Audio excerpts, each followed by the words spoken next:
Ég ætla að bjóða ykkur velkomin á Málstofu Hagfræðistofnunar sem að titillinn Hvernig má draga úr sóun í búvernd en viðhalda stuðningi. Þar Sigurður Jóhannesson, forstöðumaður Hagfræðistofnunar sem að ræðir efni greina sinnar í vísbendingu sem að birtist í síðustu viku og talar opinbera stuðningu í íslenska landbúnað og hvernig megi mögulega gera bragarbót á kerfinu. Og ég heiti Ágúst Arnórsson og ætli sé ekki einhvers konar fundarstjóri hérna í dag. Sigurður verður með sína kynningu og þar á eftir tökum við spurningum úr sal. Ef að þeim endur að koma framfæri hérna í spjallinu og ég vakta þær hérna og ef að ykkur liggur mikið á hjarta þá getið svo sem gripið fram fyrir Sigurði, en það náttúrulega þarf að gæta velsamis í því eins og öðru. Þá okkur ekkert að vandbúnaði, þannig að Sigurður, þú mátt bara gjöra svo vel. Já, komið sæl.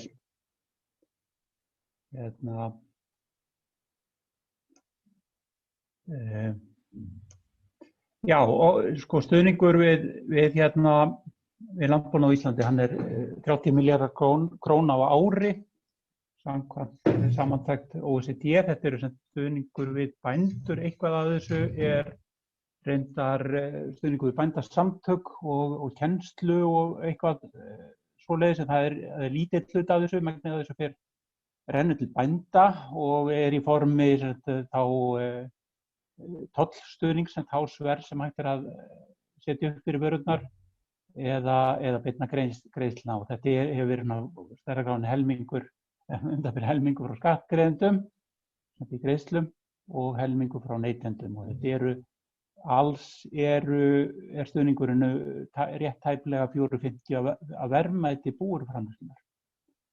Og þetta eins og ég segi 1% af landsframleiðslu, þannig að við höfum vel efni á þessu. En 30 milljarðar eru mikill peningur og það alveg þess virði að svona hugsa hann aðeins, þennan stuðning, hvort honum vel varið og hvort honum varið til þess sem við viljum styðja. Umræðurnar hafa oft verið það hvort að þetta sé tóm vitleysa bara yfirleitt allur þessi stuðningur og hinir sem þá bara í mikla vörn. Ég ætla aðeins að vera annars staðar. Ég eiginlega samþykki það að menn vilji styðja landbúnað og það sé í lagi, en það skiptir máli hvernig það gert. Nú, stuðningurinn, OECD hefur reiknað þennan stuðning út í mörg ár og nú kannski rétt að geta þess að þetta bara stuðningur til bænda, þetta ekki stuðningur við vinnsluna, en hún lýtur náttúrulega tollverndarinnar líka, þannig að þá fjárhæð vantar þarna inn í þetta. Þetta sem í upphafi útreikninga þá taldi OECD að stuðningurinn væri 5% af landsframleiðslu, þannig að þar var það eitthvað sem miðaði þar var kjarabót fyrir almenning að sækja í það að skerða þennan stuðning svona verulega, og þar var kostnaðurinn meira en nam verðmæti búvöruframleiðslunnar og var meiri hluta til þá tollvernd. Það þá fyrsta spurningin, og þetta nú bara, má segja þessi skólabókardæmi, því að skólabækur og svo svona hagfræðistofnanir innlendar og erlendar, þær segja okkur það mikilvægt að gera sér grein fyrir því hvað það sem við viljum styðja, hverju við viljum ná fram með stuðningnum og miða formið á stuðningnum þá bara við það. Og hér ekki mikið að græða á lögunum, það markmiðskaflar í búnaðarlögum og lögum mjólkuriðnaðinn, nú man ekki nöfnin á þessum lögum, en á þeim má jafnvel, það svona svolítið hvað á annað í markmiðakafla þeirra laga, en má jafnvel skilja að markmið stuðningsins sé að styðja við, að stuðla að hagræði eða hagkvæmni í framleiðslunni, en það svo nálgun gengur eiginlega ekki vegna þess að það tiltölulega einfalt að sýna fram á að minnst í krónum og aurum þá skila þessi stuðningur sóun en ekki hagræðingu.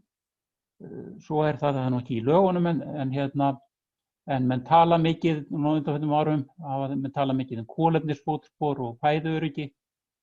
Þetta röksemdir sem má beita gegn öllum innflutningi eða viðskiptum milli landa yfirleitt. Það voru nú umræður þetta reyndar kolefnisfótsporið.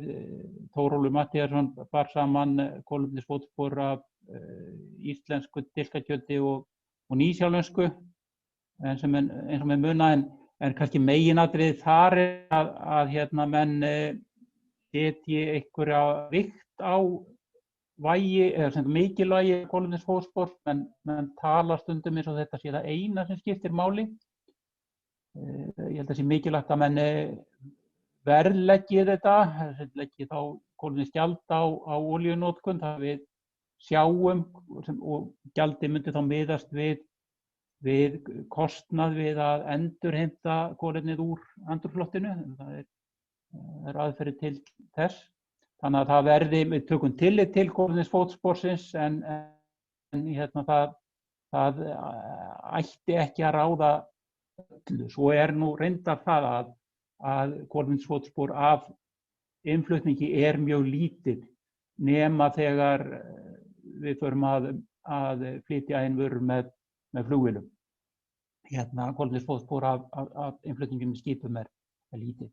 En það fæðuöryggið sem menn tala líka mikið og ég ætla að eyða nokkrum orðum í það. Það var að koma út kom núna fyrir nokkrum dögum út skýrsla sem sagt frá Landbúnaðarháskólanum sem það var unnin fyrir atvinnu- og nýsköpunarráðuneytið fæðuöryggið og þar í inngangi, þar vitnað í útvarpsviðtal hjá Ríkisútvarpinu við 2 starfsmenn með Landbúnaðarháskólans, Ragnhildi Helgu Jónsdóttur aðjúnkt og Daða Má Kristófersson. Hann hefur kannski orðinn starfsmaður Landbúnaðarháskólans þá, aðstoðarrektor. Í þessu viðtali segir Ragnhildur Helga að mikilvægt sé að hafa matvælaframleiðsluna sem næst neyslunni og hvert land sé sem næst því að vera sjálfu sér nægt þegar kemur að matvælaframleiðslu. Og því ekki sé hægt að treysta því að alltaf sé hægt að flytja mat jörðina á enda. Þetta eiginlega rök þeirra sem eru mjög harðir á þessu fæðuöryggistali og eins og ég skil þetta þá á bara hvert land fyrir sig að vera sér matvörur, þannig að við myndum þá eyða í soðið handa okkur og vera með kýr og sauðfé svona fyrir okkur líka, en önnur lönd myndu til dæmis ekki kaupa heldur fisk af okkur af því að út af þessu öryggissjónarmiði.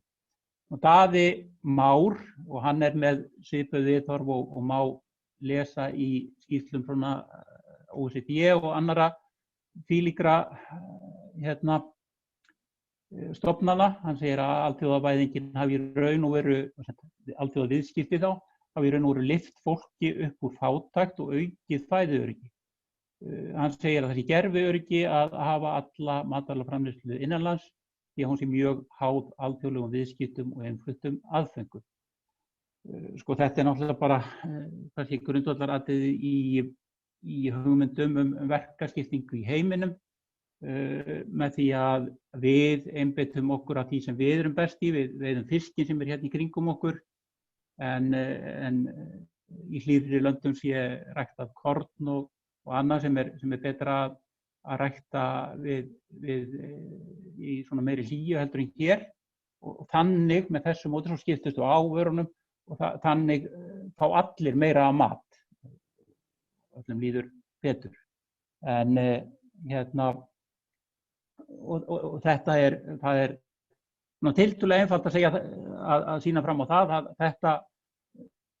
þetta svona stuðlar að því að við fáum allir bara íbúar í veröldinni fái ódýrari fæðu, svona ef ekkert sérstakt svona bregður út af, það ber út af, segir maður víst. Skýrsluhöfundar þeir halda áfram með þetta, þeir segja ljóst að veikilekkurinn í fæðuöryggi Íslendinga hversu háð við erum innfluttum matvælum. Þetta viðbrögð því sem Daði segir. Og aðföngum sem sagt til innlendrar, það þetta sem eru viðbrögð orðum Daða fyrirgeði, aðföngum til innlendrar matvælaframleiðslu.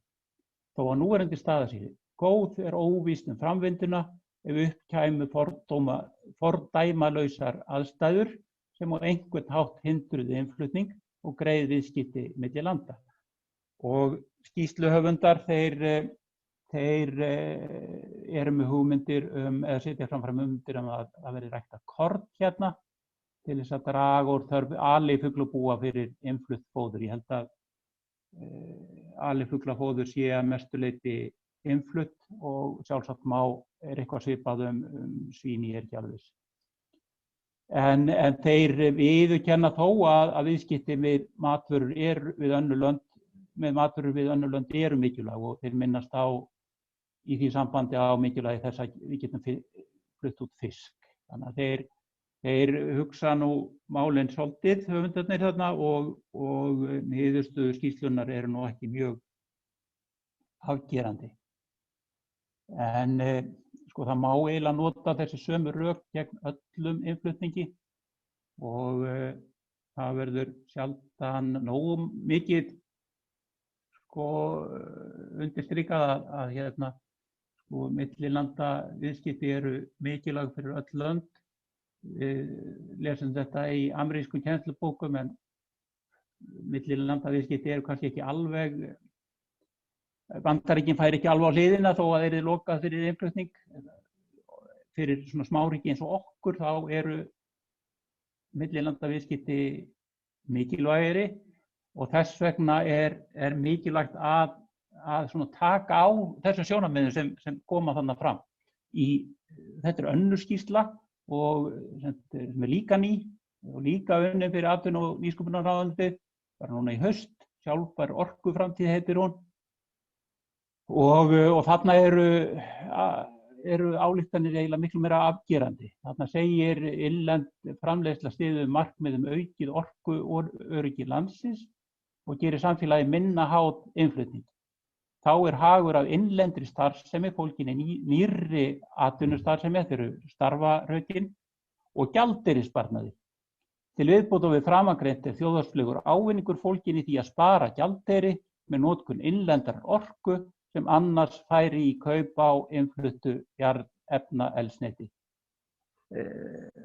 Já, ég veit ekki hvað ég á að segja um þetta ekki, hljómar ekki gott. Ég held að höfundar þessar, þeir eru ekki fengið háa einkunn í alþjóðahagfræðinni minnst kosti fyrir að segja þetta. En nú mætti benda á ágætar bækur sem hafa verið skrifaðar þetta, til dæmis Hagfræði í hnotskurn sem kom út fyrir nokkrum árum hérna á íslensku og má yfirleitt hefur mátt finna á hérna bókamörkuðum, mjög ódýrt. Hún sem upphaflega samin í kringum 1940 í Bandaríkjunum og þá verið að taka á þessum svona, hvað sem þessum almennum skoðunum. Útflutningur góður, innflutningur vondur. Að gera allt fyrir að skapa störf og svo framvegis. Sko, ég held mér aðeins áfram við orkuna þó að í raun og veru fæðan sem við erum náttúrulega að tala um í dag. Sko, það spurði ekki, við náttúrulega bregðumst við því sem gerist.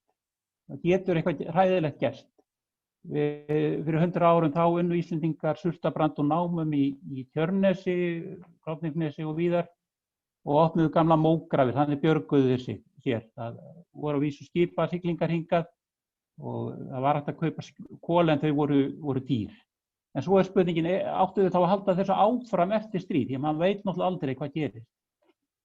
Nei, líklega ekki, en það kannski ágætt að vera viðbúin og þá kannski að hafa aðeins hugsað út í það hvað gerum við ef eitthvað svona hræðilegt gerist.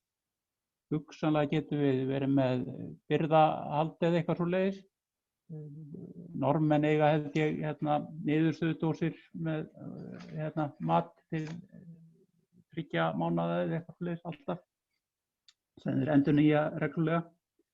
En sko það er ágætt að vita það að við getum ferðast í hjólastól eða eitthvað svoleiðis ef við lömumst. En ef við getum gengið á 2 fótum þá gerum við það sko þangað til slysið verður. Þannig það finnst mér minnskosti eðlilegt að hugsa. Og við mögum ekki heldur gleyma því að landið umflotið einni mestu matarkistu heimsins, þannig að það þarf ansi mikið að gerast þannig að til þess að við verðum uppskopað með mat. Þó við fáum kannski ekki alveg þann mat sem við óskum okkur alltaf ef tímarnir versna. En hvers vegna þá? Ég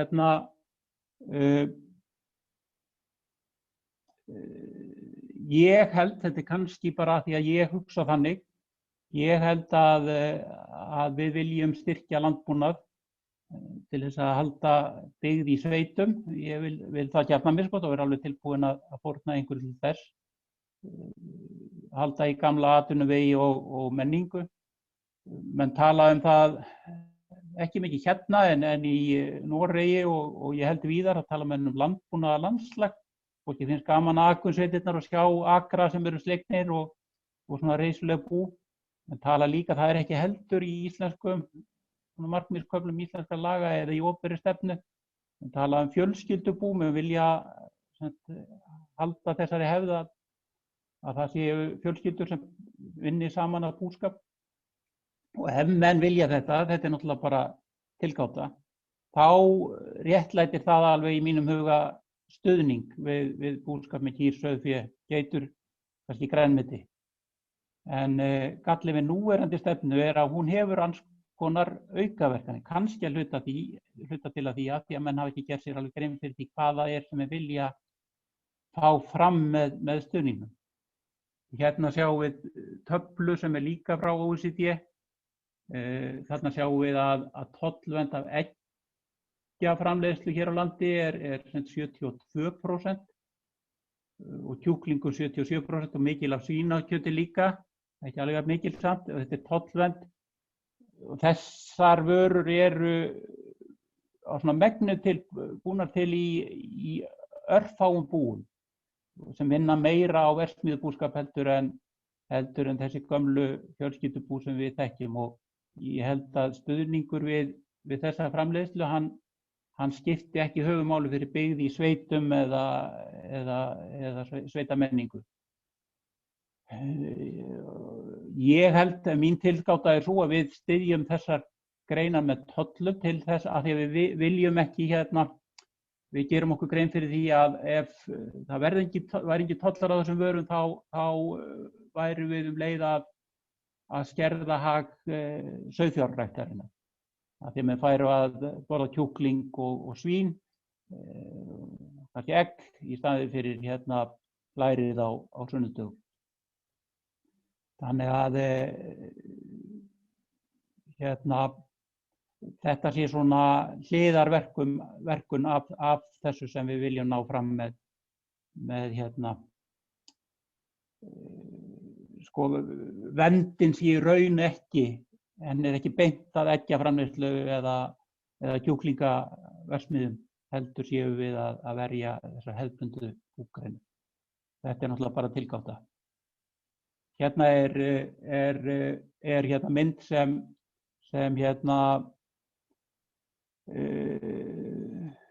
við könnumst við úr kennslubókunum og þeir sem þannig varla kynna þetta fyrir þeim. Þetta er verð ásinn þessi lóðrétti og á þessum lárétta sjáum við magn sem er framleitt.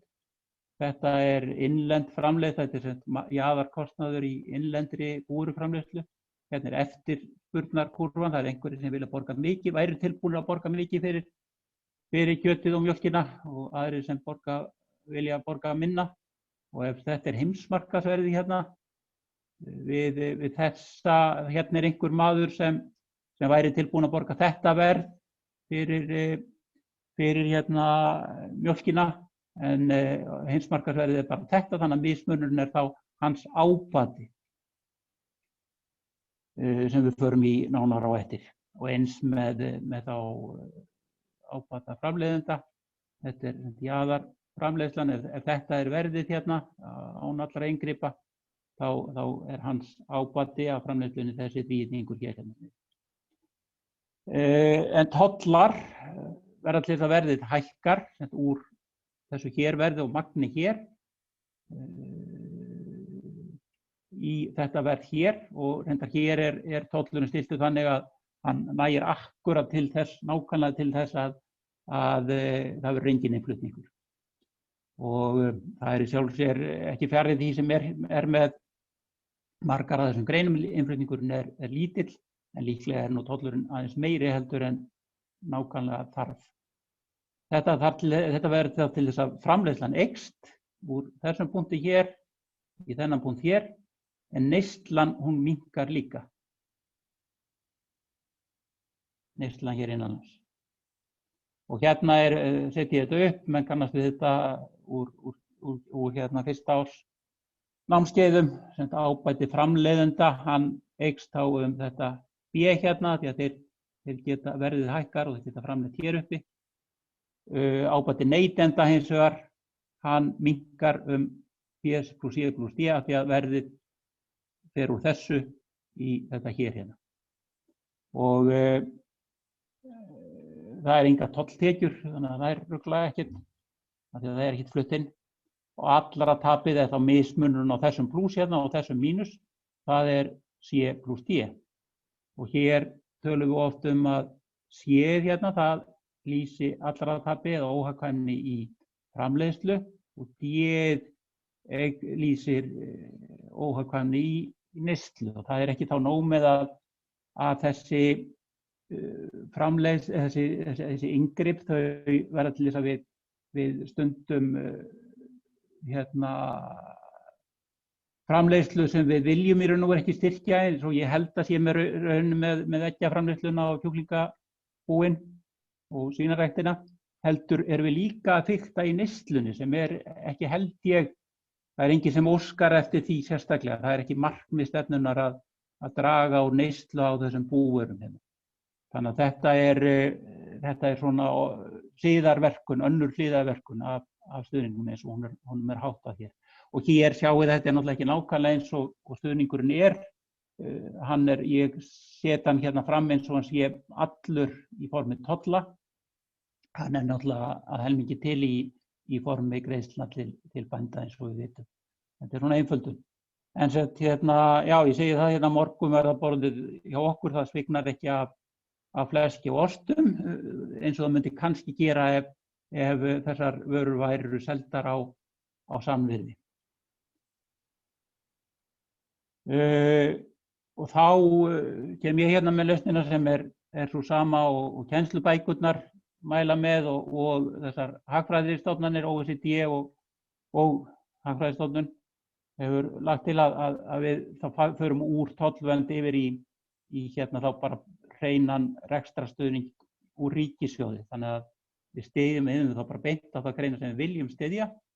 Þannig að að segja þá innlend framleiðsla sé niðurgreidd úr þessu hérverði niður í þetta hér, og framleiðslan, hérna hef ég teiknað þetta, þannig að framleiðslan þá nákvæmlega jafn mikil og hún núna, þannig að hérna en neyslan meiri, þannig að það pláss fyrir innflutning.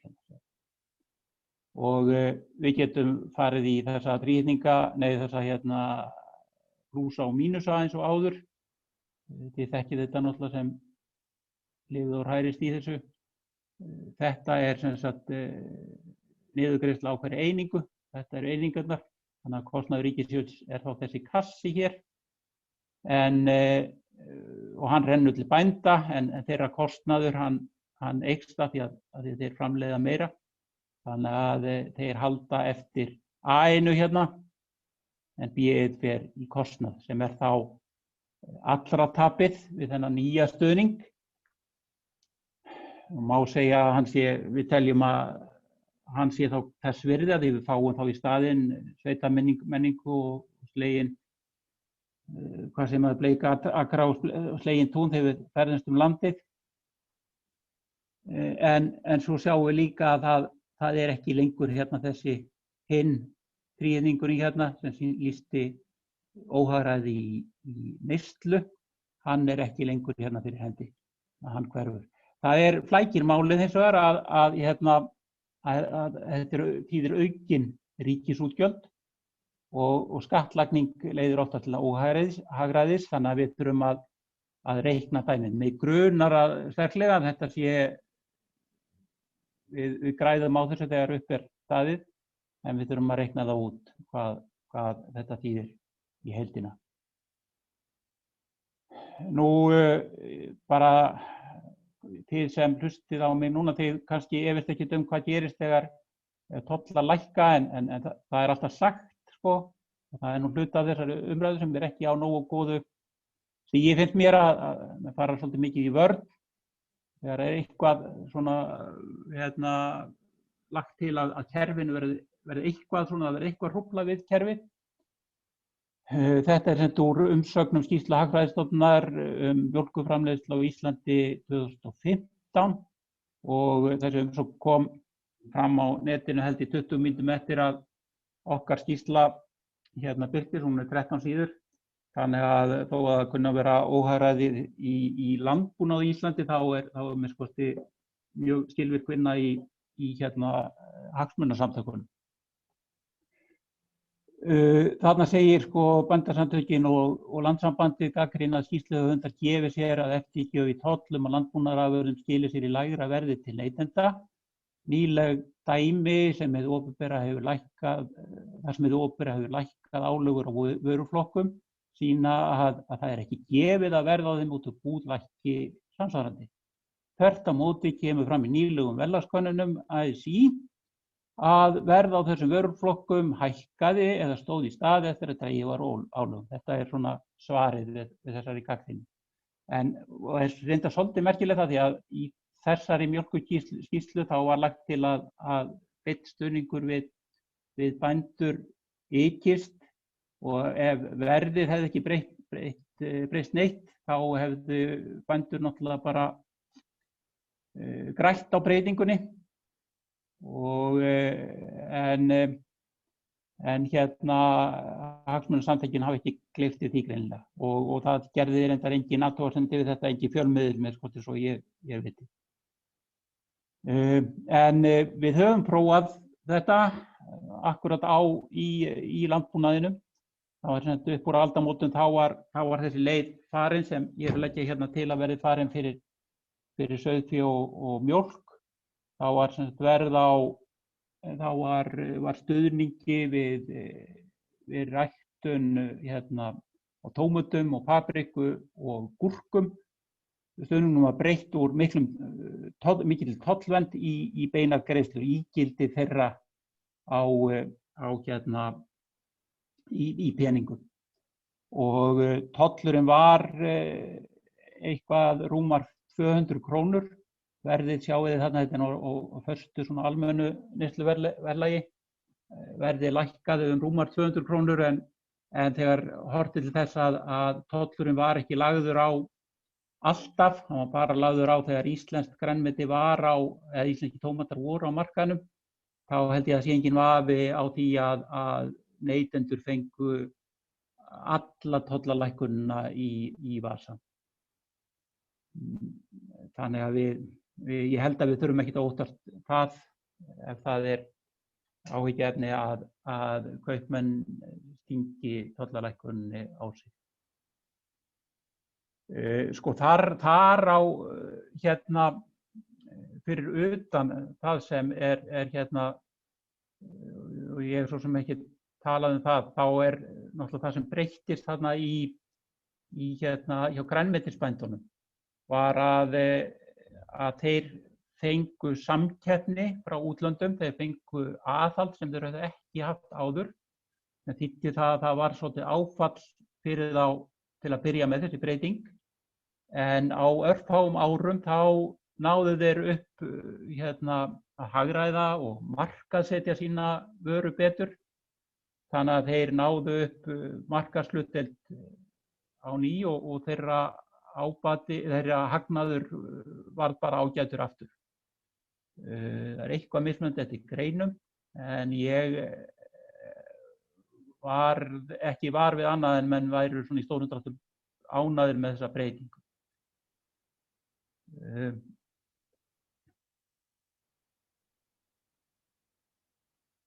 Þetta er svona niðurstaðan, þetta er meginatriðið í því sem ég er að segja hérna. Við verðum að greina markmiðin til þess að geta valið þau meðöl sem er beitt í landbúnaðarstyrknum. Við verðum að reyna að forðast áhrif á annað en það sem við ætlum að styrkja, til dæmis neysla búvörum, framleiðslu annað sem við viljum styrkja og svo framvegis. Þarna hef ég náttúrulega þá, og þið sjáu á þessum myndum sem eru dregnar upp í kennslubókunum, þá er náttúrulega bara verið að horfa á þennan, hvað sem er statíska ábata af breytingunni, en þarna er ekki horft á þennan kvika ábata sem það verður sko aðhaldið sem íslensku landbúnaður myndi fá af meiri samkeppni. Hann leiðir örugglega til hagræðingar og bætts rekstrar eins og hann gerði í grænmetisframleiðslunni á sínum tíma.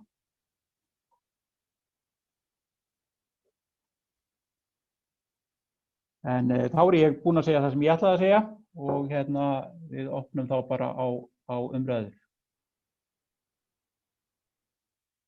Ef það eru einhverjar. Þetta var ekki mjög. Það er enginn búinn að melda sig á spjallinu. Sveinn er búinn að kveikja míkrofónum hjá sér. Ég bara bjóða hann fyrstan. Já, má ég tala? Já, velkomin. Sko, ef þú ert að hugsa þetta, þá svona myndi ég álykta af því sem þú hefur sagt. Að þú myndir kannski vilja skipta landbúnaði í tvennt, annars vegar greinar sem að myndu þá vera verksmiðjugreinar, eins og eggjaframleiðsla, kjúklingar og svín. Og við myndum kannski ekkert mikið vera að hugsa stuðning við þær greinar, heldur láta þær svona bara keppa við umhverfið sitt.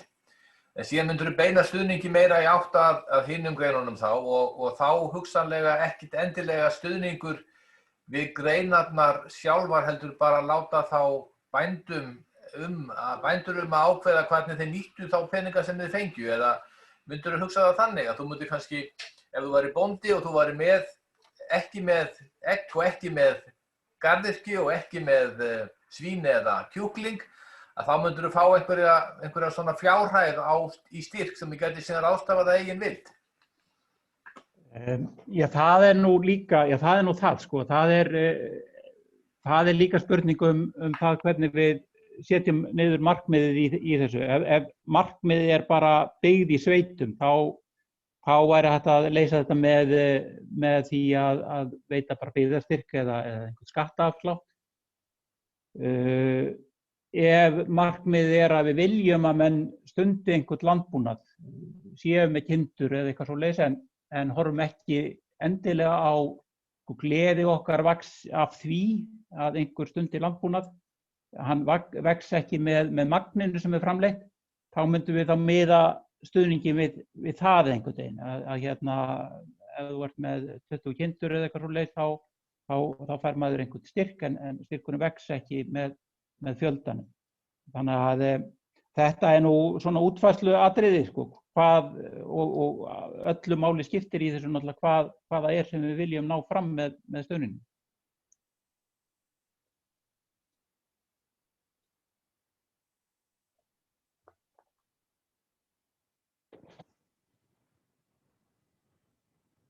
Við gefum okkur bara að Sveinn hafi verið ánægður með svarið.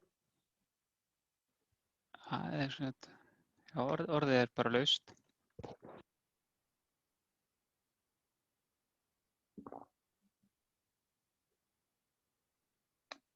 Ég ætlaði reyndar að við buðum henni Ernu sem var hjá Bændasamtökunum að vera á fundinum, en hún hafði því miður ekki tíma.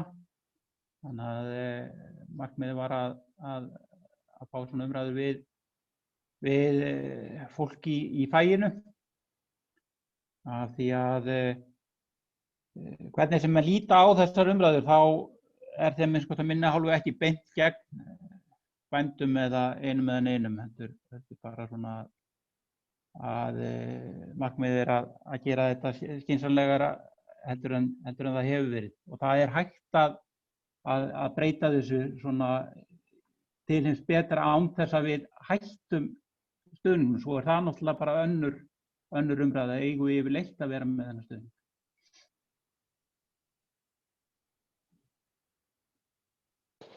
Benedikt Benediktsson spyr, hægt að fá nánari útskýringu á neyslu óhagræði? Já, það þegar við fáum röng merki, við fáum þau merki í kjörbúðinni að það sé dýrt að framleiða osta til dæmis. Meira segja Þórólfur getur nú skiptað nánar, en það meira segja innan framleiðslunar á mjólk, þá er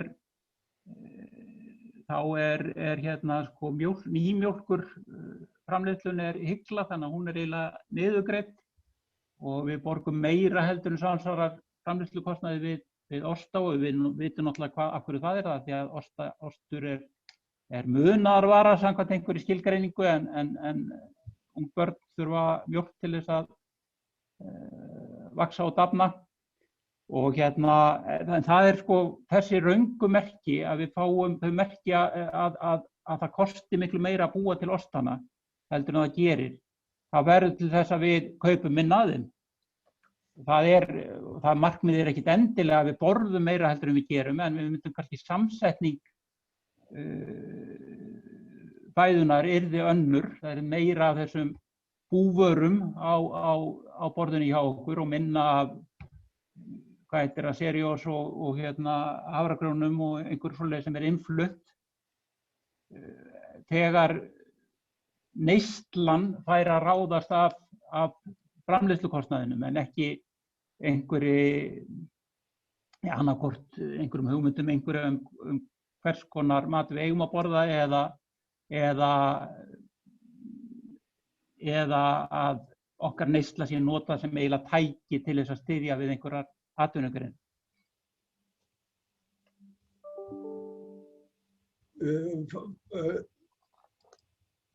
Orðið laust? Þú ert mjög velkominn, gjörðu svo vel. Já, takk.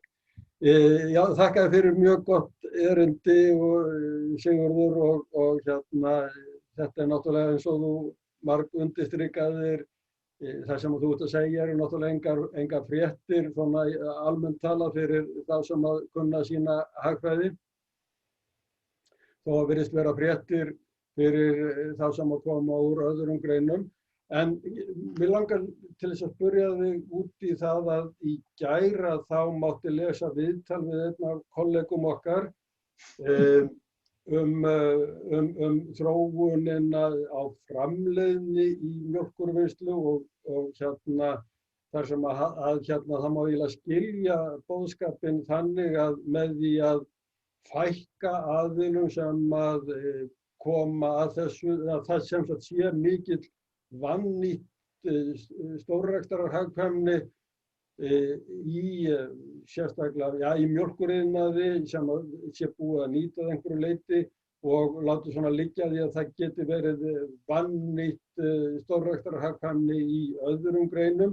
Þá ekki bara hægt að sleppa öllu sem þú ert að tala og bara búa til eitt stórt sauðfjárbú og eitt stórt kúabú til þess að leysa út alla þessa stórrekstrarhagkvæmni sem að greinilega óleyst í landbúnaðinum. Hvernig, mér finnst það að sé þarna dálítið andstæðar skoðanir á ferðinni milli þín annars vegar og þessa kollega okkar sem var talað við í Morgunblaðinu í gær.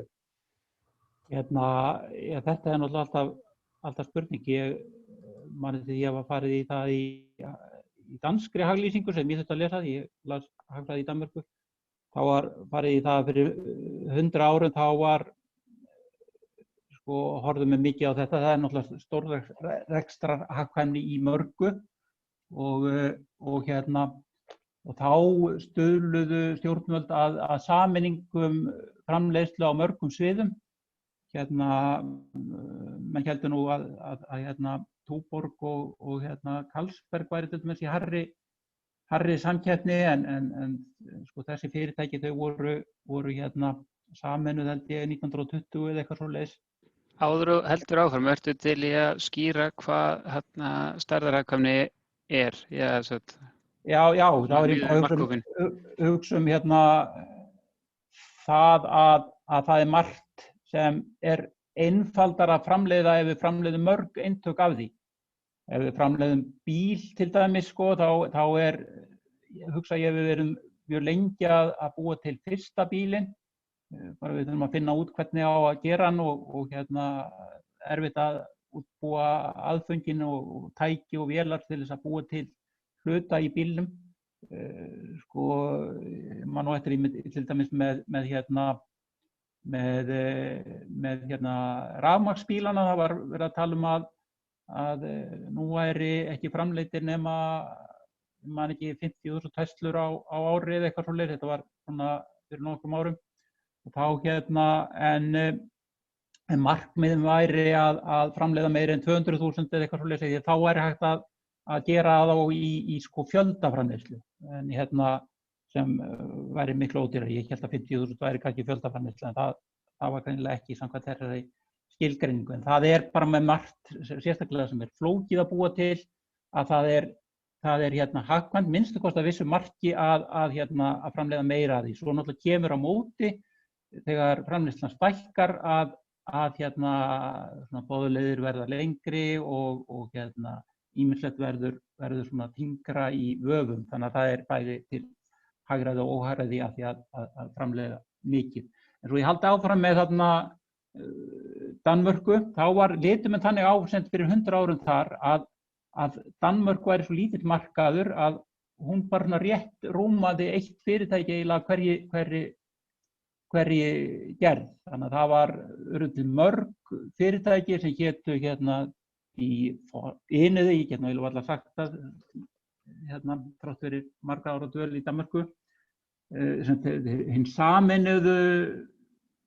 sameinuðu sykurverksmiðjur, sameinuðu brugghús og Die Danske, það var líka annað nafn á þessum sameinuðu verksmiðjum. Og hugmyndin þar var að Danmörku væri of lítil fyrir samkeppni og þess vegna ætti að sameina allt eins og hægt væri til þess að nýta skalahagkvæmnina. En hins vegar var það svo hugmyndin þegar menn bjuggu til Evrópusambandið eða sameiginlega markað þar, að sá markaður væri svo stór að hann rúmaði samkeppni. Kannski menn hafi nú líka skipt skoðun í Danmörku, jafnvel fyrir svona lítið markað eins og Danmörku. En mér skoðst þar öll áherslan á samkeppni á sem mestum sviðum, og þá ekki bara, verðum líka að hafa í huga ekki bara þessar statísku einskiptismyndir sem við horfum á í kennslubókunum, heldur líka kviku áhrif af samkeppninni. Það er þrýstingur á menn að vera alveg tilbúnir með hagkvæmustu leiðin á hverjum tíma. Og ég held að í landbúnaðum það getur verið að Ísland sé bara of lítið fyrir samkeppni í þessari vinnslu, ég bara veit það ekki, en Evrópa eða heimurinn það ekki, þannig að við getum sem sagt nýtt bæði skalahagkvæmni og samkeppni með því að opna á innflutning, og þá fær þessi íslenska framleiðsla það aðhald sem ég held að hún þurfi og hafi gott af þessu kosti.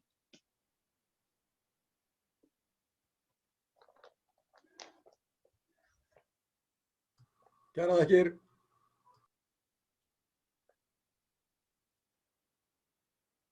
Svo kemur aftur spurning hérna, Sigurður, hver munurinn á vannýttu stórrekstrarhagræði afurðastöðva innanlands og vannýttu stórrekstrarhagræði innflytjenda landbúnaðarvara, miðað við umfjöllun Ragnars Árnasonar? Það gætu rök Ragnars jafnframt stutt að heimila ætti samstarf innflytjenda. Nú veit ég ætla nú ekki að fara að svara fyrir Ragnar, en ég hefði nú haldið að það væri ekki.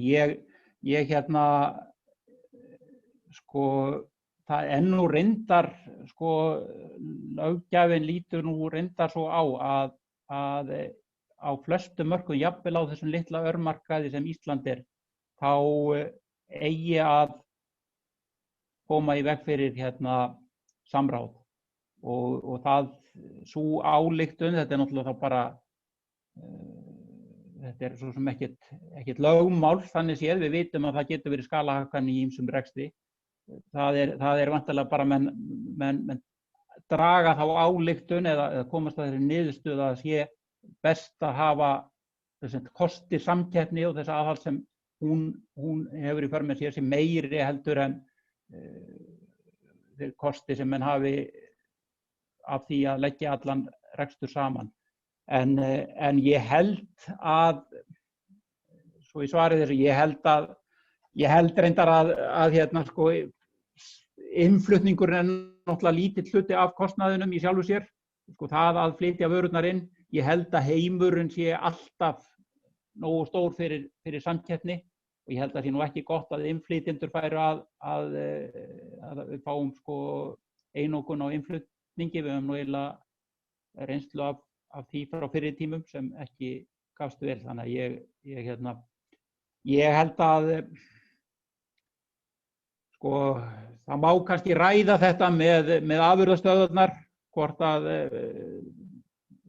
hagræðið af sameiningu þeirra sé meira heldur en óhagræðið af því að þær keppi ekki hver við aðra, en það þarf ekki að ræða það með innflutningin. Það við höfum gott af þeirri samkeppni sem kemur frá honum og ég held að innflytjendur eigi þá að keppa líka hver við annan.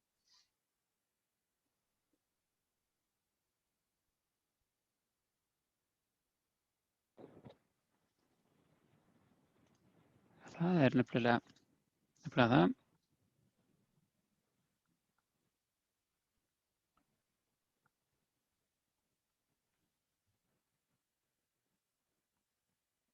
En það náttúrulega þetta hugarfar svolítið í landbúnaðinu. Það menn eru svona hugsa svona mjög sovést, þó að bændur séu náttúrulega hver á sínu búi, þá hefur svona andinn og andi lagana kannski, það þessi samvinnuhugsjón náttúrulega sem þetta byrjar kannski með, ég veit það ekki, en frá því alveg að búverndin hófst fyrir alvöru á 4. áratugnum, þá hefur andinn í öllu verið sá að menn eigi að vinna saman og menn að vera að sporna gegn samkeppni. Og það var talað um það í gamla daga, menn gátu einhvern veginn séð það hvaðan kjötið var, manni eða hvort menn sá hvaðan smjörið var jafnvel eða eitthvað svoleiðis, en þá var hægt að auðkenna vörurnar þannig að menn færu ekki að mismunna framleiðendum. Þannig að það aðhald sem hefði kannski verið komið af stað og vísir að samkeppni, það var svona, því var ýtt niður. En sko hugmyndir sem menn eru með núna held ég að séu mjög sniðugar, sem menn hafa verið að koma með, til dæmis að menn geti keypt vörur beint frá bíli og þá kannski spennandi að kaupa hangikjötið frá þessu bíli, ég veit að þeir gera þetta svona og svona og þá geta menn farið að svona koma sér upp sínum einkennum og kannski einhverju nýjungum í framleiðslunni sem svona kerfið hefur drepið niður undanfarna svona tæpa öld. Spurningin síðan frá Unnsteini, hver eru áhrif samþjöppunar smásölu á matvörur í þessu samhengi? Og væntanlega verið að vísa í eins og tilvísun í skrif Ragnars. Sko, já, það náttúrulega, við vitum það samþjöppun á matvörumarkaði. Það ein keðja sem réð til skammtíma minnskosti fyrir yfir svona helmingi af matvörumarkaðinu hérna á höfuðborgarsvæðinu minnskosti. Og þetta eru fáar keðjur, en það tiltölulega auðvelt að komast inn á þennan markað ef menn fara að haga sér illa. Þannig að ég held að menn hafi mjög lítið svigrúm til þess að halda eftir verulegum hluta af því sem fer í gegn. Við höfum nú skoðað þetta reyndar líka. Við gerðum það fyrir 15 árum í athugun og þá kom við Sveinn Agnarsson reyndar og komst að þeirri niðurstöðu að hagnaður af verslun, eða sem bara hvað sem virðisaukin í verslun, það sem álagningin, munurinn á innkaupsverði og útsöluverði, hann væri svo lítill, hann eitthvað 1-2% af vöruverðinu, eitthvað svoleiðis, svona yfirleitt. Hann væri svo lítill, hann skýrir ekki þetta háa matvöruverð sem við búum við hér á landi.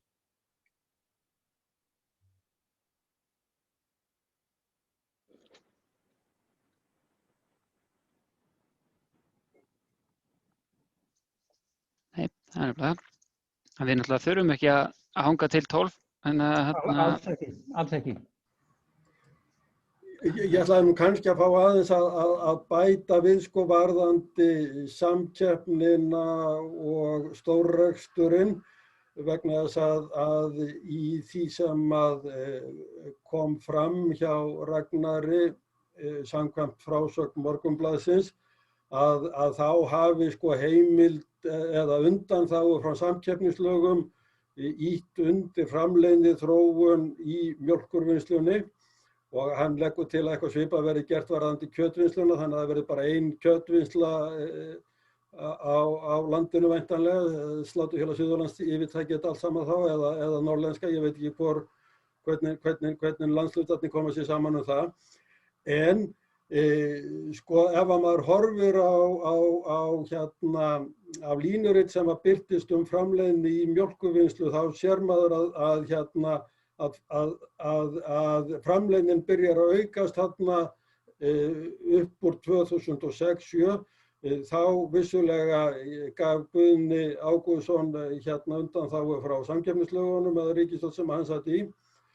En það annað sem að gerist þarna þetta leyti líka og það að það verið að semja á vegum alþjóða viðskiptamálastofnunarinnar og ennfremur á vegum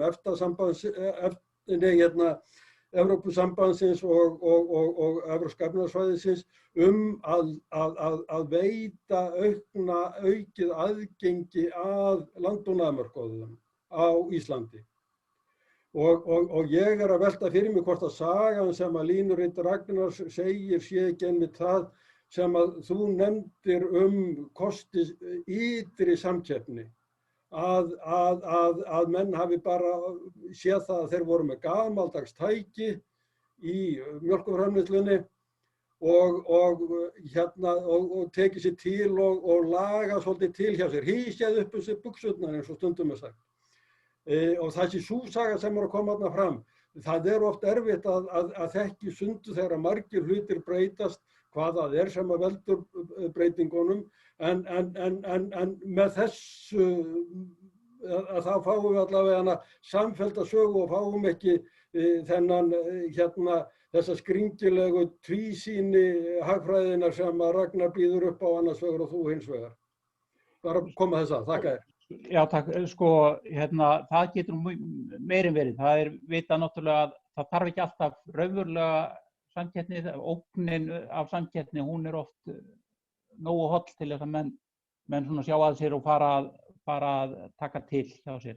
En það annað með, að þú talar aukna framleiðni og Ragnar gerir það líka í landbúnaði, að það eiginlega eðli greinarinnar. Framleiðni eykst mjög hratt.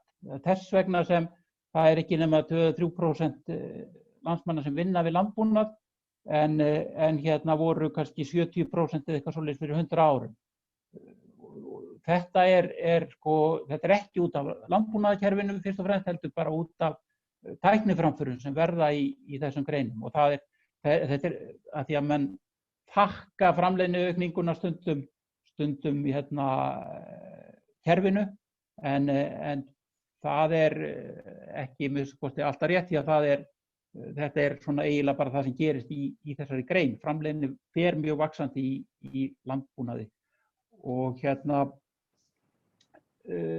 þetta leið vandamál greinarinnar því að menn alltaf að horfa á fækkun bænda en það náttúrulega bara það hver bóndi hann getur afkasta meira heldur en hann gerði fyrir 10 árum og 15 árum og sú þróun á eftir að halda áfram þannig að þeim fækkar áfram ekki út af skipulagsbreytingum endilega heldur út af bara því að við finnum út alltaf betri og betri aðferðir til þess að gera hlutina.